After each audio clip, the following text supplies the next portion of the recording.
Example काय होतं तुमच्या लक्षात आलंय का बघा हे.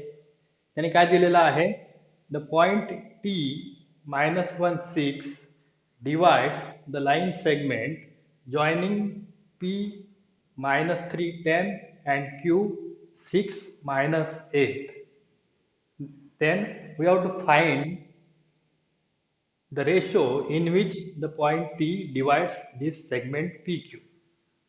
हा, ते आपण आता मानलंय. समजा let the ratio be m:n. Then we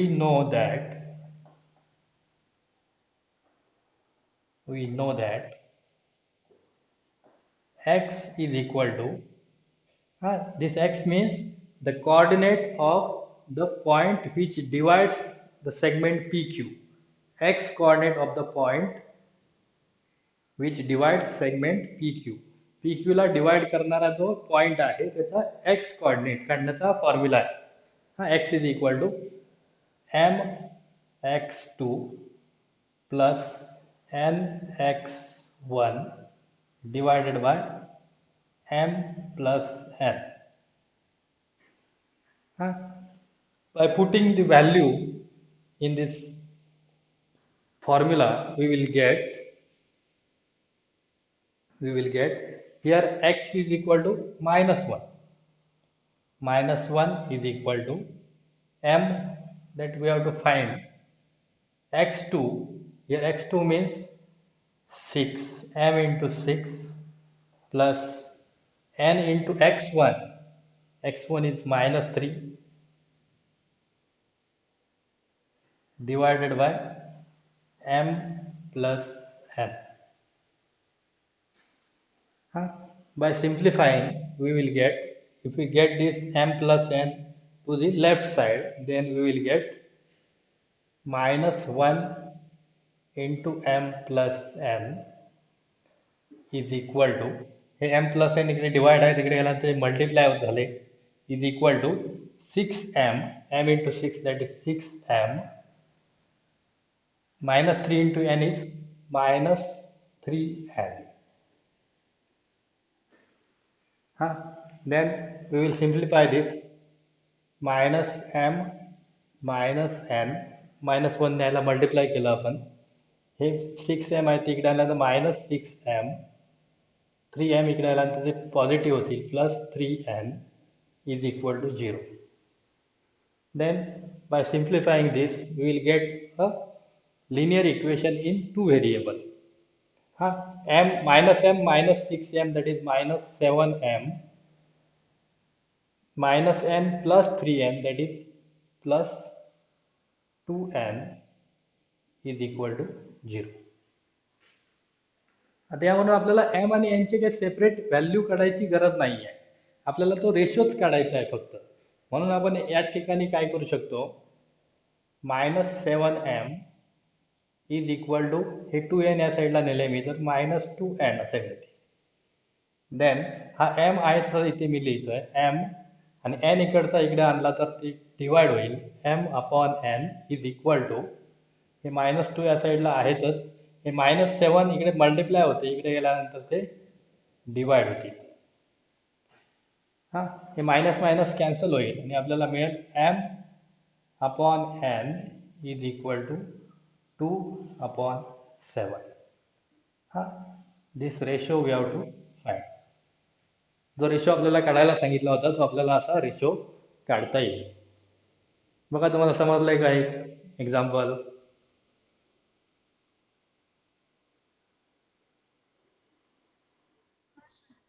okay, तुम्ही उत्तर लगेच मागे चेक करून सुद्धा बघा, म्हणजे आपलं काही चुकत असेल तर लगेच तिथे लक्षात येईल. बरोबर आहे का बघा पुस्तकामध्ये.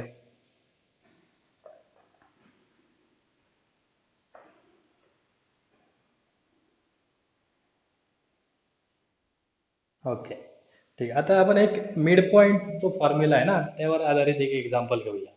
आता हे घेतलं आपण, ते सेक्शन फॉर्म्युलावर झालं.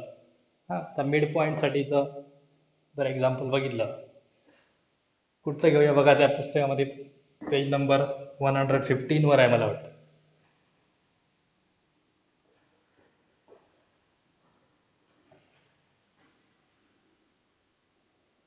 क्वेश्चन नंबर 6 मला वाटतं आहे ना मिड पॉईंटवर, की आणि कुठचा आहे? मला वाटतं 4 पण मिड पॉईंटवरच आहे. ओके, क्वेश्चन नंबर 4 आपण घेऊया. Question number 4. हां, प्रॅक्टिस सेट 5.2 बघतोय बघा आपण. Point P is the centre of the circle. आपल्याला समजण्यासाठी पाहिजे तर आपण एक सर्कल रफमध्ये काढून बघू शकतो. Point P is the centre of circle. If and AB is diameter. समजा AB हा त्याचा डायमीटर घेतला. AB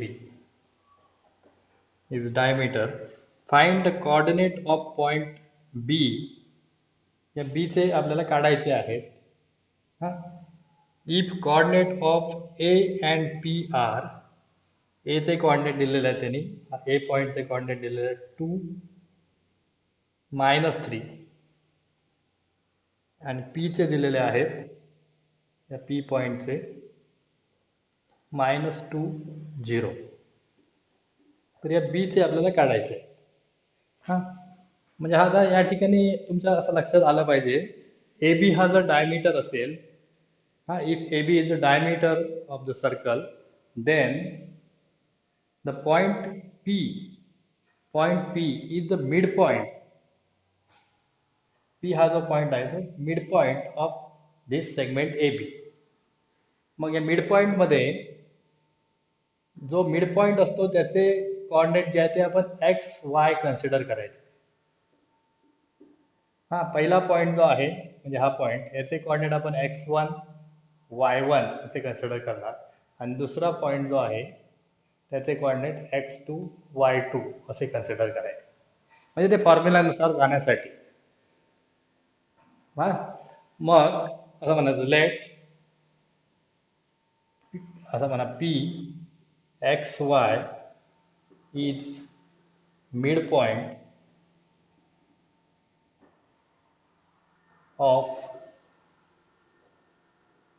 segment AB.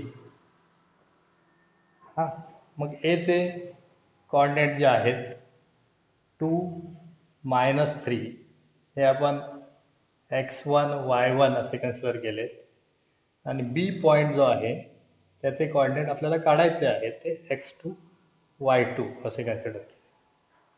हां, मग असं ज्यावेळी असतं दोन पॉईंट हे एखाद्या सेगमेंटचे एंड पॉईंट असतील, तर त्या सेगमेंटचा मिड पॉईंट काढण्यासाठी, मिड पॉईंटचे कोऑर्डिनेट काढण्यासाठी फॉर्म्युला आहे बाय मिड पॉईंट फॉर्म्युला.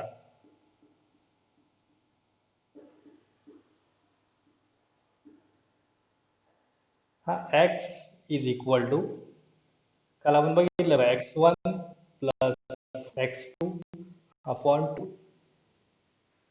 हा, मग या ठिकाणी x ची व्हॅल्यू काय आहे, x ची व्हॅल्यू काय आहे तर -2 जी दिलेली आहे आपल्याला. -2 इज इक्वल टू x1 या ठिकाणी आहे 2 प्लस x2 आपल्याला काढायचं आहे, we have to find it, and upon 2. आता हे सिम्प्लिफाय केलं की आपल्याला x2 मिळणार. हां, मग हे सिम्प्लिफाय करा, काय होतं बघा, हे 2 इकडे आल्यानंतर -2 into 2 is equal to 2 plus x2, that is -4. हां, -4 हे इकडचे 2 इकडे आणणार लगेच, म्हणजे -2 is equal to x2. therefore x2 is equal to -6. म्हणजे जो पॉईंट आपल्याला काढायला सांगितलेला आहे B, त्याचा x कोऑर्डिनेट आपल्याला मिळाला -6. आता दुसरा y काढण्यासाठी, म्हणजे y2 काढण्यासाठी आपण दुसरा फॉर्म्युला वापरणार. y is equal to y1 plus y2 upon 2. हां, मग y काय आहे ते, तर y आहे 0 हां is equal to y1 is -3. यामध्ये कन्फ्युजन होणार, त्यामुळे जरा व्यवस्थित लक्षपूर्वक करायचं. -3 प्लस y2 अपॉन 2. तर ते 2 इकडे आल्यानंतर 0 होणार. हा, इकडे डायरेक्ट घेतो बघा 0. हे -3 इकडे आल्यानंतर +3 इज इक्वल टू y2. हा, and therefore y2 is equal to 3. Therefore, the coordinate of point B, coordinates of point B are, हा coordinate आधी लिहायचा असतो म्हणजे -6 3. हा, असं आपलं उत्तर आहे. समजतंय? ऐकू येतं व्यवस्थित?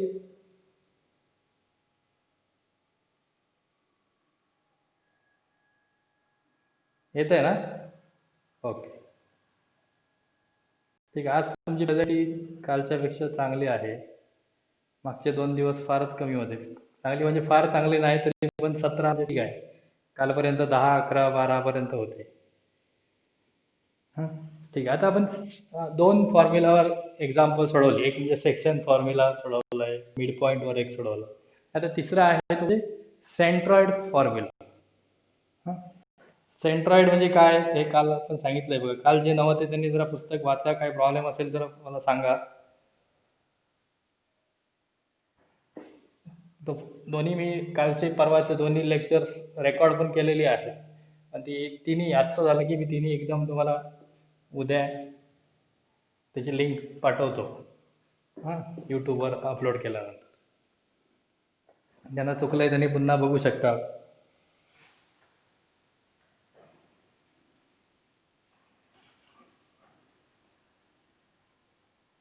आता क्वेश्चन नंबर 7 आहे बघा.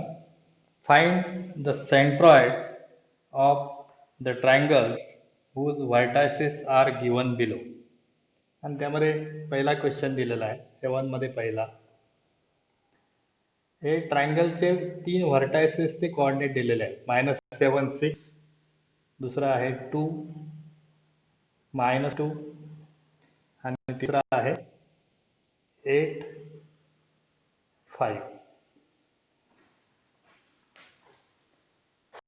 आणि आपल्याला सेंट्रॉइड जो आहे ते सेंट्रॉइडचे कोऑर्डिनेट काढायचे आहेत.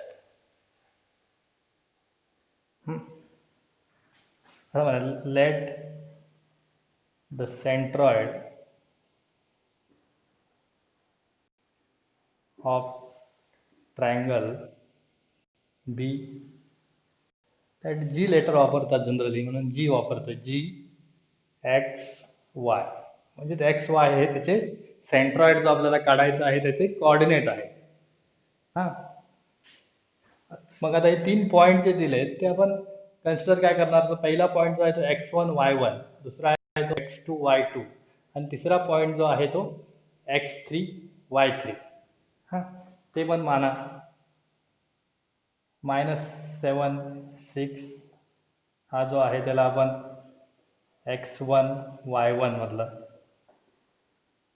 नंतर 2 -2 हा दुसरा पॉईंट आहे तो आपण कन्सिडर करतोय x2 y2 आणि तिसरा 8 5 हा जो पॉईंट आहे तो आपण कन्सिडर करतोय x3 y3. ओके, मग आता सेंट्रॉइड फॉर्म्युला वापरायचा. Therefore by centroid formula x is equal to x1 plus x2 plus x3 upon 3. काल बघितलं आपण फॉर्म्युला.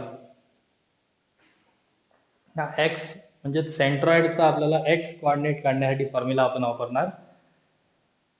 3 जे व्हर्टायसेस आहेत त्या तिन्ही व्हर्टायसेसचे एक्स कोऑर्डिनेटची बेरीज करायची आणि त्याला 3 ने भागायची. मग आता पहिल्याचा एक्स कोऑर्डिनेट किती आहे बघा. इथे x1 म्हणजेच आहे तो -7, दुसऱ्याचा एक्स कोऑर्डिनेट जो आहे तो 2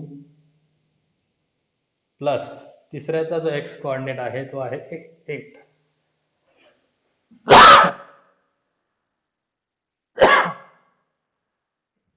सॉरी, डिवायडेड बाय 3. आता यांची बेरीज करा, काय होतं बघा. -7 + 2 म्हणजे -5, -5 + 1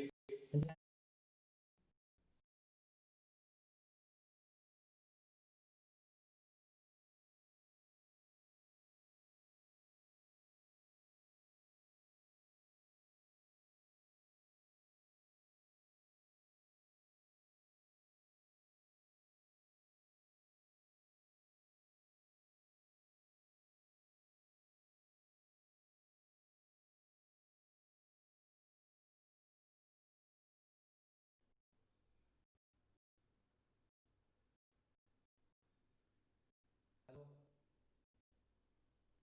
हॅलो हॅलो, ऐकू येत आहे?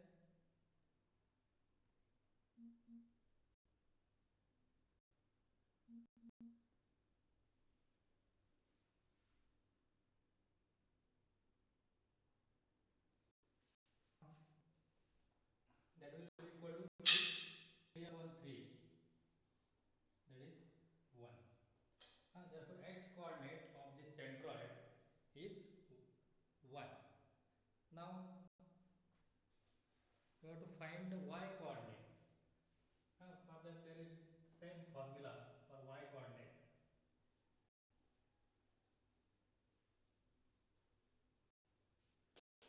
Y is equal to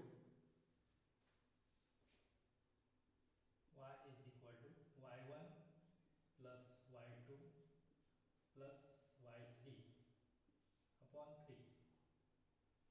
That will be equal to y1 is the y coordinate of first point, that is 6, plus y coordinate of second point is -2, plus y3, that is y coordinate of third point is 5 upon 3. That will be equal to 6 minus 2, that is 4. 4 plus 5 is 9. 9 divided by 3. Therefore y is equal to 3. Therefore G1 3, these are the coordinates of centroid of given triangle. असं आपण त्याचं उत्तर लिहू शकतो. करता येईल, अगदी सोपं आहे, फार काय त्यामध्ये कठीण नाही.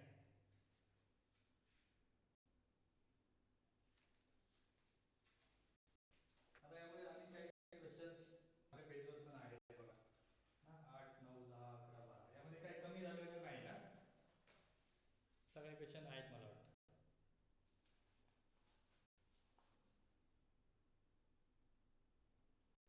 हॅलो, कमी झालंय का काही यामधलं? ओके, ठीक आहे.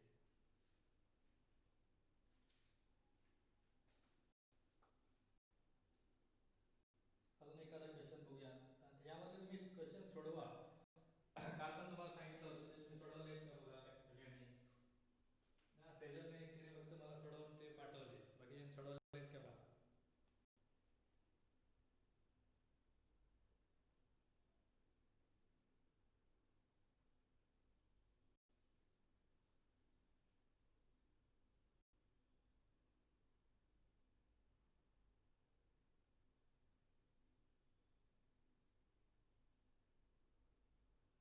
क्वेश्चन नंबर पुढचा 8 पाहिजे, अजून घेऊया आपण एक. सेम आहे, काय त्यामध्ये प्रॉब्लेम नाही. Question number 8. In triangle ABC G -4 -7, G -4 -7 is centroid. -4 -7 is centroid if A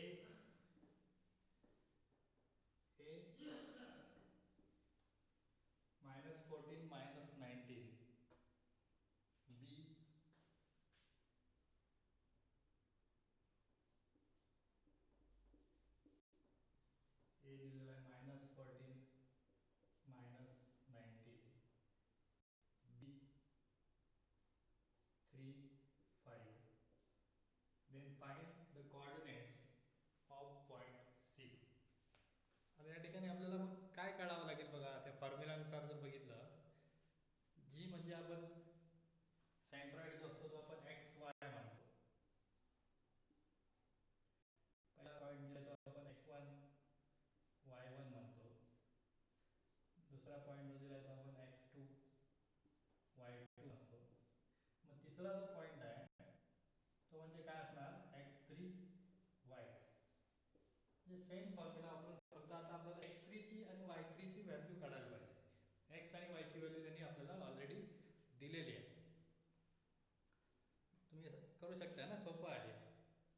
हां, मग सगळं आपण लिहिणार तसं by using centroid formula. x is equal to x1 plus x2 plus x3 upon 3. मग x ची व्हॅल्यू आपल्याला माहिती आहे की किती आहे, -4 इज इक्वल टू x1 आहे -14 प्लस x2 आहे 3 प्लस x3 आहे 3. सिम्प्लिफाय करा, किती उत्तर येतं सांगा मला.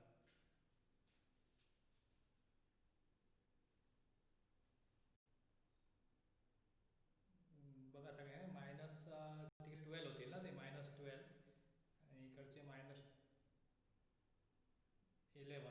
बरोबर. किती होईल -1. ओके, x3 ची व्हॅल्यू येईल -1. बरोबर काढली आहे बघा तुम्ही. तसंच दुसरा फॉर्म्युला y साठी लिहिणार आपण. y is equal to y1 plus y2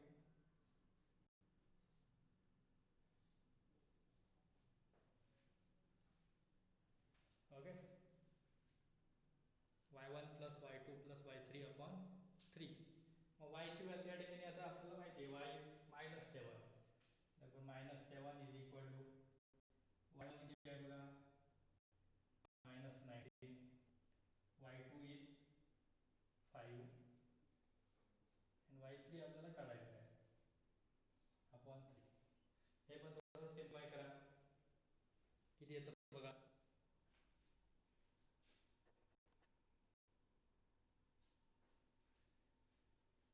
-21 होते नंतर आणि ते -14. हां, -7. हां, म्हणजे आपल्याला x3 y3 हा जो पॉईंट आहे तो काय मिळाला -1 -7. हां, असं आपलं ते टोटल आन्सर आहे.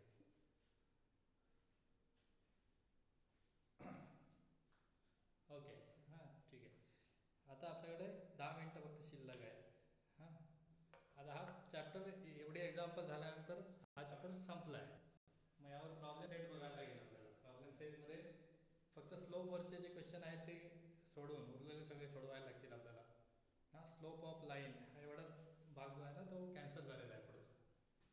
हां, यावर्षी पुरता.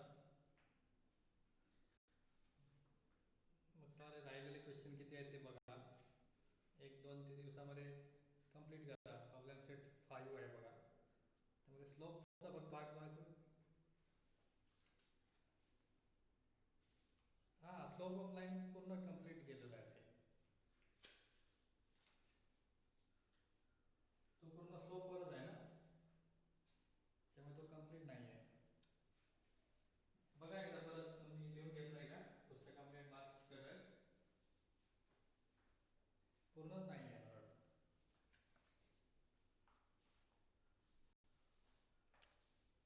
पुस्तकात